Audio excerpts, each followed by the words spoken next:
Welcome to Behind the Audition podcast with your host, Curt Hilton. Listen in on interviews with voiceovers, filmmakers, producers, animators, and much more. Curt, a voice actor himself, will give insider tips to the business, talk with guests about how they got into the business, and be sure to stay tuned to the end of the podcast when he challenges his guests with a pop-up audition. Now it's time for Behind the Audition podcast. Here's Curt Hilton. Welcome back to another episode of Behind the Audition podcast. This week, I got to sit down and talk to the booth junkie himself, Mike DelGaudio. We talked about how he got into the voiceover industry, his super popular YouTube channel that has well over 130,000 followers. We also talked about how to choose the right equipment, nostalgic voiceover commercials, do's and don'ts in the voiceover world. We talked about marketing tips and much more. So sit back and enjoy this episode of Behind the Audition podcast. All right, my next guest, I've been counting the days to have this guest on my show. I have watched countless episodes of his YouTube show, and I'm guaranteeing you most of you listen to this show have watched his show on YouTube. The booth junkie himself, you've heard him on every kind of project, and he's probably given us like the best feedback, best advice. We probably built so many booths because of him. Ladies and gentlemen, welcome to the show, Mike DelGaudio. How are you doing today? I'm doing great. I'm doing great. How are you? Good. This is such a like one of those things you say, I've been watching you forever, and you probably get this all the time. You are the one that helps most of those voice actors that are building like the booths at home, like the forts, you know, they call them the hobo forts, this fort, that fort. You are the one that helps us make things better. And I appreciate you. It's my pleasure. It's my pleasure. There are so many people that help me. Any little thing that I can do to help pay that forward to the next person. That's all I'm here to try and do. So I always ask the question, why voiceover? What got you into voice acting? You know, it's something that sort of came and went throughout my life. I thought I wanted to be a radio DJ. Mm-hmm. Getting out of college, and somebody showed me around the studio, and I was told I was probably going to start as a board op, and that didn't sound like nearly as much fun. And it turned out that radio DJing itself probably wasn't what I wanted to do career wise, but I always loved being behind a microphone. Mm-hmm. And people always said, you got a voice for radio, all that stuff that I've heard, and then I put it away for a long time. I didn't pursue it for a long, long time.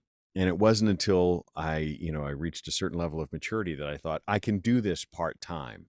And I started to do it part-time. I took some classes. I just sort of fell in love with it immediately once I heard myself on those, in a real studio. Once I heard myself at a real mic in a real studio, I went, yes, I'm all in. And it just bit me. And I've been doing it ever since. It was part-time at first. Now this is my main gig. Well, you have 134,000 plus followers on YouTube, and I see the plaque back there. And you have like this cool vibe that, I would never watch somebody put up a booth in the background with like curtains, and you go up to the mic and you show the noise floor, and you show it should be like this, and you can hear the AC. I can remember countless episodes where I sit up going, oh my gosh, I'm doing it wrong. My noise floor is wrong. This guy knows what he's doing. I'm doing it wrong. I think I know what I'm doing, but I'm really not. When you first started doing this and before your YouTube channel, what was it that, what was the first line of voiceover you wanted to get into? Was it, IVR? Was it commercial? Was it promo? Because I heard your demos, and you have the voice for everything, and not all voice actors have that. Well, I appreciate that. That's very kind of you to say. There's some parts of voiceover that I enjoy doing more than others. More that where I concentrate my efforts, I suppose. The part that I've always really liked. I'm an educator at heart. I'm not a teacher, but I like to teach people things. I especially like to teach new people, the people who are new to a subject. I really enjoy teaching that to people. And that's actually the kind of work that I enjoy. I really love doing explainer videos. I love doing training videos. And that's, a lot of where my work is. I thought I was going to be like a TV announcer. The first sort of formative voice work that I was aware of was in the 80s, in the age of when the infomercial came into being. There was always the guy with the huge voice at the infomercial that was like, for only $9.95 shipping and handling, this can be yours. Call 1-800-555-1212, 1-800-555-1212. And I was like, that's me. That's what I want to do. I want to be that guy. I want to do that for the rest of my life. And it didn't turn out. It didn't turn out that way. It didn't turn out that way at all. But that was really what wanted me. I was like, I never want to be on camera, which is weird for somebody who's on YouTube. I never really had a desire to be on camera. I've never wanted to be an actor, but I liked using my voice, and I really liked teaching. So in my professional career, I would always make explainer videos. I would always make training recordings, anything that I could do. I so love doing it. I really love doing it. So that's where I gravitate my work. That's awesome. So who was like one of your first inspirations, like watching or listening to, like, was it the infomercial guy, or was it like a promo, or was there just a specific voice actor that said, you know what, this is what I want to do? Or is it just you just fell into it and say, you know what, this is something I love? Back then, I didn't really know who any of the guys were. Like, Mhm. I remember some of the commercials that they did. Um, You know who mine was? And it'll probably be the same, because I think we're around the same age. Remember watching Who's the Boss, and all those episodes, like coming Sure, up on ABC and America's Funniest Video. Ernie, I always forget his name, Ernie, whatever his name was. He had that. They always like the Friday nights, the TGI Fridays, that voiceover. right. That was the voices that stuck out to me. And was it that way for you? Like, you always would see those kind of people Oh, yeah. that they would pop up. And you're like, oh my gosh, this is what I want to do. Sure. There was a commercial for I don't know who I don't know who the voice actor was. I don't know who it was, but he did for oh god, It's because you're thinking of it. It's okay. but it was he did the Clearasil ads. Are you a Zitzo? I can't do his voice at all, but he did Are you a Zitzo? And then he did it was for, maybe it was Brooks Brothers, Canterbury of New Zealand, but there was a shirt called the Schnit, and that was a very risque product to have in the 80s, but it was a knit shirt, but it was called the Schnit. But he had this really funny turn of voice and a really great, very distinctive voice. Don't know who it was, but I loved the way he sounded. I Mhm. loved, and I'm trying to think of the name of the voice actor who was Tony the Tiger. Is it Thor? Oh my gosh. So, They're well, great. Like, yeah, I love the guy who did Tony the Tiger. Why can't I think of his name? Maybe it'll come back to me. absolutely. Or we'll both probably Google it after the show. So it's But that, and just just all those big voices, and most of the time I had no earthly idea who they were. I'd have to go back and Google them, decades later to try and see absolutely. that. But I loved those big voice announcer guys. I thought I was going to be a big voice announcer guy, but that's That not anymore. There are no big voice announcer guys yeah, unless you're Don LaFontaine's successor yeah. doing trailers. You don't get a lot of the big movie trailer. You don't get a lot of the big announcer voices anymore. It has changed. And so when you started your YouTube channel, Mm. what made you want to do this channel? Was it like because you're trying to learn from yourself, or you're just trying to, you know what, I'm learning things? Because a lot of people start podcasts. I started this to network, to help polish my craft, learn from others like yourself. Was it something that you're like, you know what, I need to get out there and kind of show what I do, but at the same time learn with different microphones, different audio faces, and the eyeballs around the microphone? Was that why you started that channel? Not at all. My YouTube channel did not go anywhere like I expected it to go, and it still goes in places that I didn't expect it to go. I initially thought my YouTube channel was going to consist of exactly one video, and that was how to assemble a whisper room. My very first video, because I couldn't find it. I couldn't figure out how to do it, and I didn't know if I could do it by myself. I was by myself, and I was like, can I do this? Do I need to hire somebody? Can I afford to hire somebody? How does this work? And so it turned out that somebody nearby was selling a secondhand whisper room. I'm like, well, I guess I'm taking the plunge. And if I got to hire a handyman or something, if it's a 2-person job, we're going to figure that out. And so it turned out when I disassembled it from the person I bought it from, I was like, oh yeah, we can, this is easy. This is a piece of cake. Whisper Room is actually really good about that. So I made a video called How to Assemble a Whisper Room. And it turned out that a whisper room on its own, untreated, sounds kind of like crap. It's like, it sounds like you're in a bathtub. Mm-hmm. So second video, like a treating, I think I did my second video was how to treat your whisper room. And I thought that was going to be it. Mm-hmm. Originally, my intention was, well, that's going to be it. But I really enjoyed it, even though I was sweating through my shirt. I'm not the slimmest cat, and I'm not the slimmest cat at all. But I really loved it. And I was like, I should make more of these. And I wanted to just pay forward the stuff that I had learned.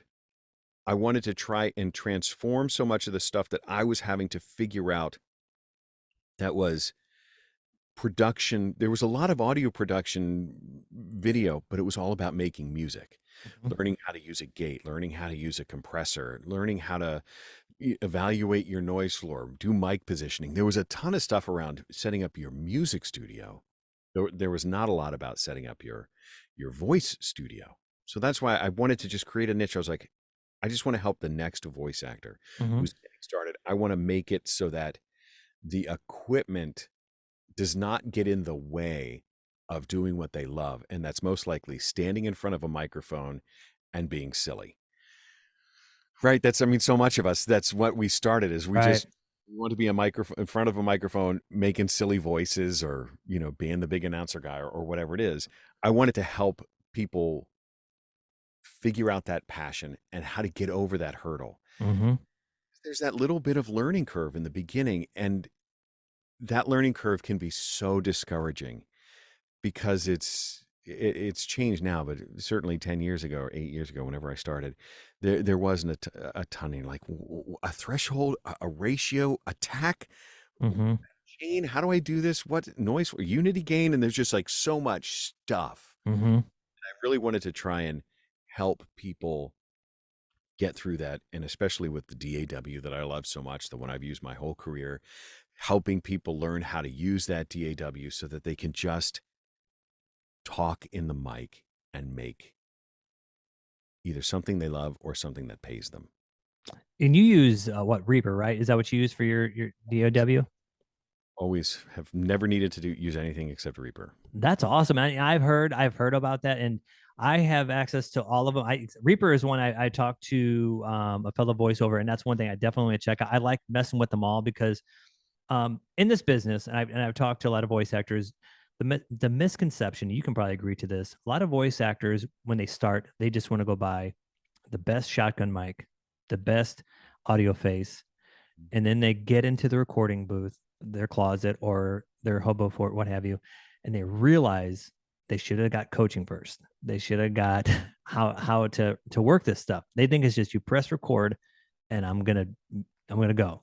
I know how to talk. Yeah. It's not. It turns out it's not quite. I know how to talk. Yeah. And then, so what would you say to those now that you've had some great success with this, watching your shows? It's not just go set the booth up. What would you tell them how to start and what to do before buying all this stuff? Because we see things on YouTube, we see things on social media, and we get excited. Like I showed you before, I still have the same MXL microphone from 2001 I still use. And I've been told by big time, the microphone works good for you. Whatever works, it's not about just the microphone. It's about how you perform. It's how you perform, Curt. Quit worrying about your equipment. And I've never bought another expensive mic. If it works for you, you certainly don't need to. Right. And so what would you tell these people now? Because they're so sold on have to have the best. Yeah. I coach people all the time. People book time with me and we go through and we talk about exactly that. And 99% of the time, it's not the actual electronic gear. There's a sort of a minimum threshold that you have to meet in order to have a good quality sound. And it's like $500 worth of gear all in. Right. An interface, a basic mic, a couple of cables, a boom arm, a shock mount, right? The stuff that we know. Mm-hmm. And the quality of so much of this stuff has gotten so good that really $500 you can have a a setup that will make you money. You might not be booking Nike and McDonald's, maybe Mhm.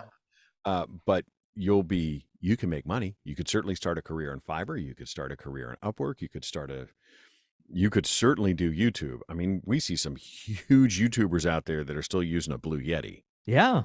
right? And Yeah. they're making money because it's not the gear, it's you.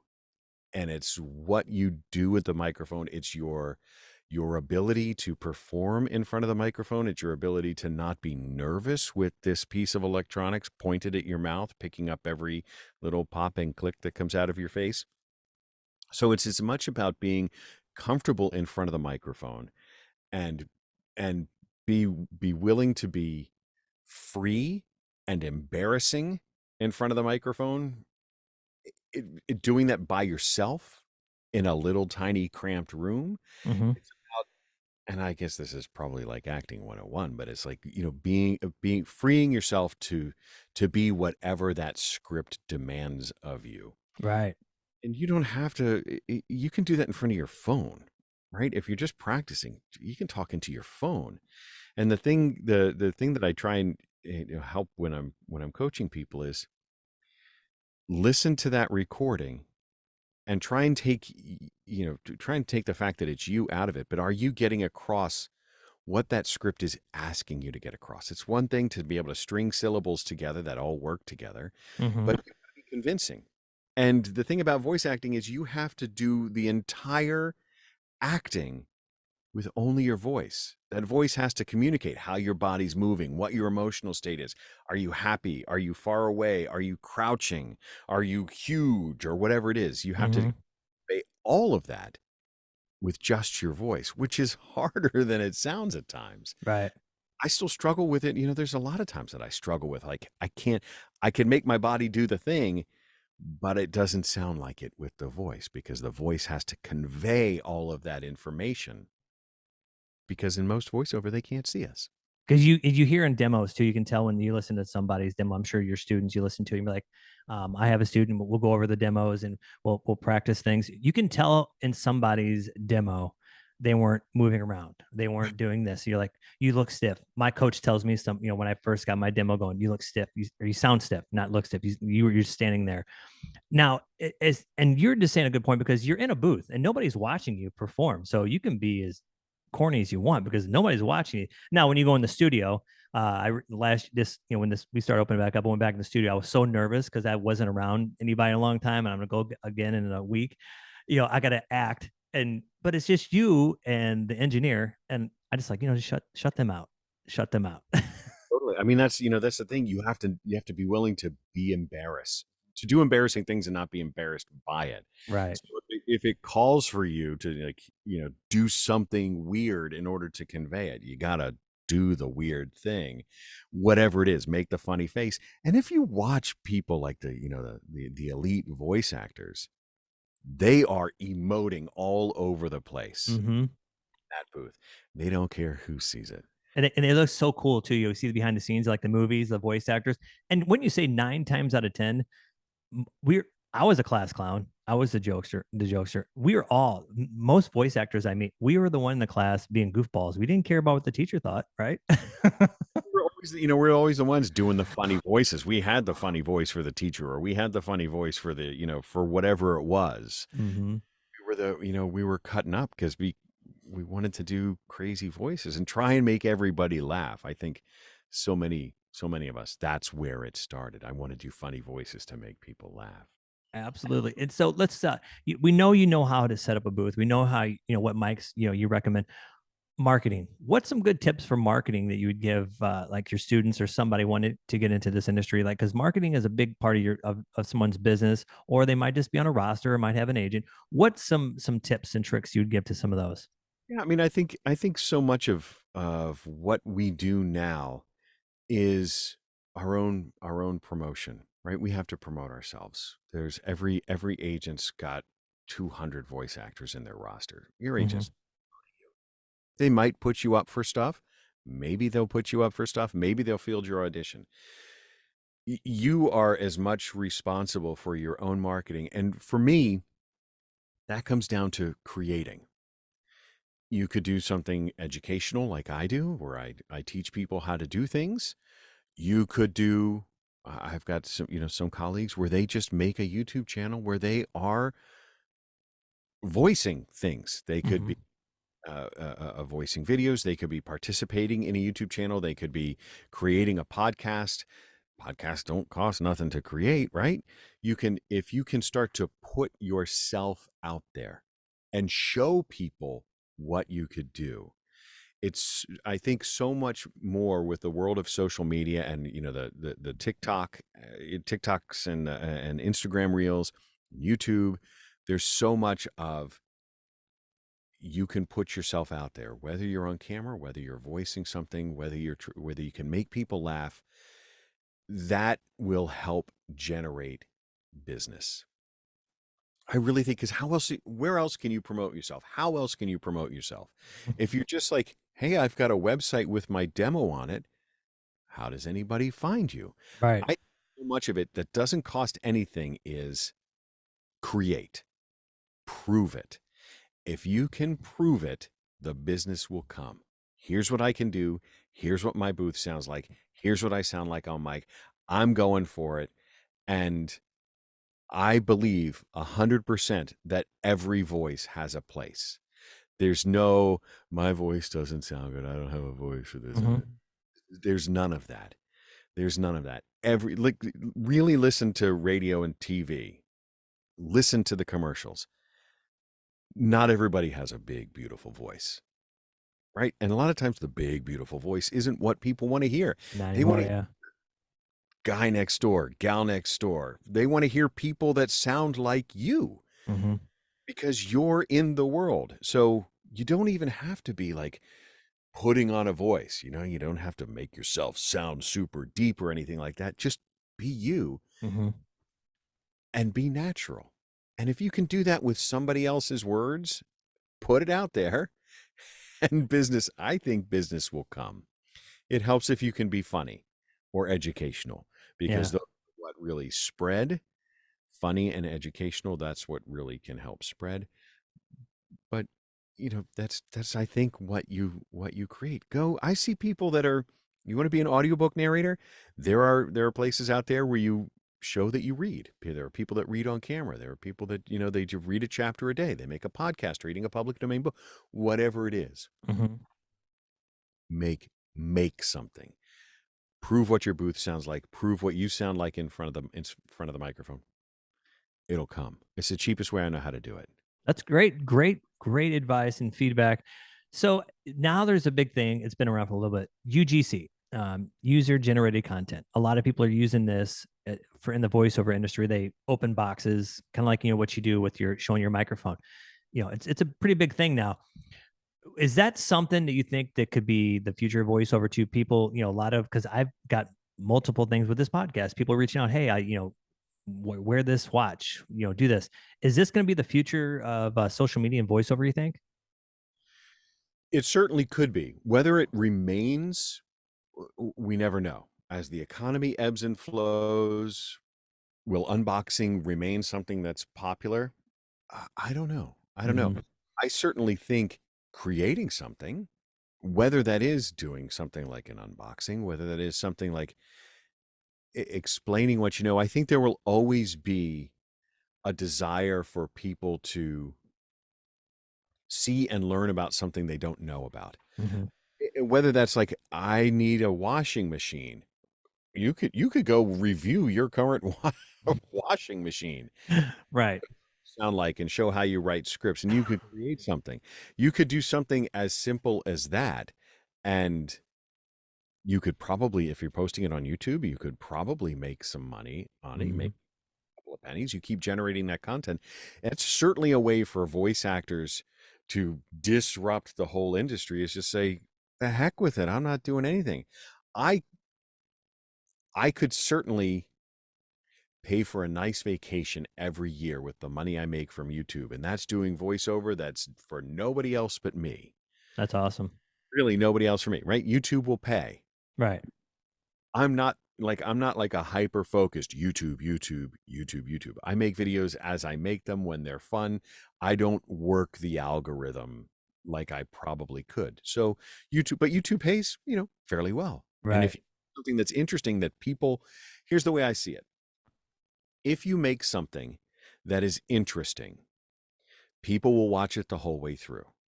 Signal number one that YouTube and Instagram and TikTok love. If you watch it the whole way through or watch it most of the way through, that's a signal to the algorithm that says, hey, this thing is interesting. Right. If the viewer shares it, likes it, interacts with it, the algorithm says, hey, this is now doubly interesting. I'm more likely to share it. That sharing gains power. You have your videos get in front of more eyeballs. You get more views. Eventually, you make money with that, should you so desire, through monetization, through whatever. In my case, it turned into companies sending me microphones. I've got a whole closet full of super premium microphones. I'm speaking in front of one of them right now that a company gave me. So yeah, even though, YouTube's paying me cash checks, companies are paying me in microphones. Now I'm giving them exposure. There's a quid pro quo, but this is a way that I earn, right? I earn, and it's doing something that I love, talking into a microphone and educating people about something that I'm interested in. Yeah. I don't go into, reviewing the microphone that I'm standing in front of saying, okay, how am I going to maximize my affiliate revenue? Because all of a sudden that will feel cheap. And you'll see videos out there like they're just trying to pump their affiliate revenue because that piece of junk is a piece of junk and they're saying it's the best thing. Right. We've all seen videos like that, but they're all the ones that have 1,000 views. They're not getting there. The channel has no subscribers because there's not authenticity to it. Yeah. So you can be authentic. You can do something that you love, and there's a way that you can monetize that. And if it happens to be you in front of a microphone, so much the better. And it may turn into paid gigs where, people hire you. It's not just about, oh, I want to go help, the used car dealership sell used cars. So I'm going to go find a way to be the used car dealer, shout into the mic kind Right. of. That's not the only path anymore. There's a million paths that we all can do. And I firmly believe that for every person that's out there, if you're making something that's even remotely interesting, in the world of social media, since it spans the globe, chances are there's 10,000 people on Earth that will find you interesting. And if you can find 10,000 people on Earth that finds you interesting, you can find a way to make money. So basically, you didn't find them; they found you because of the value you brought in the videos. So it was never like you reached out to this microphone brand or that microphone brand. They found you and they contacted you, which is beautiful. And I think more content creators like myself, even sometimes I catch myself just pumping out useless shenanigans on, but then I catch myself and say that's not really valuable to me or my product I'm trying to put out there. So what you said is fantastic, and I'm gonna definitely listen to this and take that advice. But now it's time to have some fun. It's time to do the audition challenge. I sent a fun script in your chat. This is something that being that you have a channel, The Booth Junkie, and you review things. I wrote a script for you, and I didn't use the radio business, but something in the same name. So whenever you're ready, go ahead and take it away. Do this ice cold. I need to do this ice cold. Coming to a music store near you, the all-new electric soprano recorder. This bad boy is equipped with phantom power and a backup power amp and a shoulder strap. Get yours today at Music Shack. I don't know if that was any good, but that's it was. It sounded like an old Radio Shack ad. Yeah. That's what I was looking for, and you nailed it. That was awesome. Music store near you. I'm thinking the old, yeah, exactly that. Radio Shack. Yeah. I love nostalgic 80s movies, not 80s, just 80s movies, but like the shows that are bringing back the 80s, like Stranger Things and all these other shows, Cobra Kai's coming back on. I'm loving that kind of content. That's what get, and I always think like the old stuff. I saw an old Domino's commercial and their old voiceovers and hearing that old, I remember on nights listening to that stuff. So it's just always good to bring that fun stuff back. Before I let you go, I always ask the cliche question. If I'm new to this industry, I come up to you and say, Mike, man, I want to be a voiceover. My friends say I have a good voice, which we all hear that all the time. What's the first thing you're going to say to me? I would say to them, I'm going to give you 10 words. I'm going to give you a script. You got to convince me. You got to act for me. If you want to, people say, I want to get into audiobooks. My first advice is, okay, go sit in your living room, pick your favorite book, and read the whole thing aloud. And every time you make the slightest mistake, you got to start that sentence again. See if you still want to do audiobooks. Yeah, it's one thing I won't do. Yeah. The last thing I say is, you want to get into voiceover? Great. Practice. What does practice mean? It means recording something every day, listening back and trying to get better. If you said, Mike, I really want to play Madison Square Garden. I want to be a guitarist and my band is at Madison Square Garden. Okay. What are you going to do? Well, I got to practice my guitar, don't I? Yeah. I got to learn the scales. I got to learn the chords. I got to learn time. I got to practice. And I got to practice my guitar every single day. Same thing with voiceover. You got to practice every day. You got to record every day. You got to try something new every day. You have to listen to yourself with a critical ear, and you got to practice. We all have to practice. This is using an instrument just like everything else. Practice. I love it. And so before I let you go, where can we find you on social media, on the World Wide Web? How can we find you, or how can we book you for a project? You will find me at boothjunkie.com. That if you want to hire me to help you work on setting up your home studio, come over to boothjunkie.com. If you want to see Mike reviews, and I've been trying to interview people who inspire me, I've been doing that on my YouTube channel called Booth Junkie. If you Google Booth Junkie, chances are I'm going to be the top result. But yeah, you can book me to help you set up your studio, or just go watch my videos. I love it. And again, thank you so much for, when I reached out to you, you're such a nice guy. You got right back to me. This is one that I won't forget. I mean, it's just, you don't know how much you mean to the voiceover world, because a lot of us were like lost, like, oh my gosh, what mic do I want? Or how should I have my room? Thank you again, Mike DelGaudio. Thank you so much for being on Behind the Audition podcast. Such a pleasure. Such a pleasure. Thank you so much for having me on. I really appreciate it. Absolutely. For more information about Mike DelGaudio or to book him for a project, go to MikeDelGaudio.com. Thanks for listening in on Behind the Audition podcast, made possible by Hilton Productions. If you need a male or female voiceover, contact us at HiltonProductions.com. Hilton Productions, let our voices do the selling.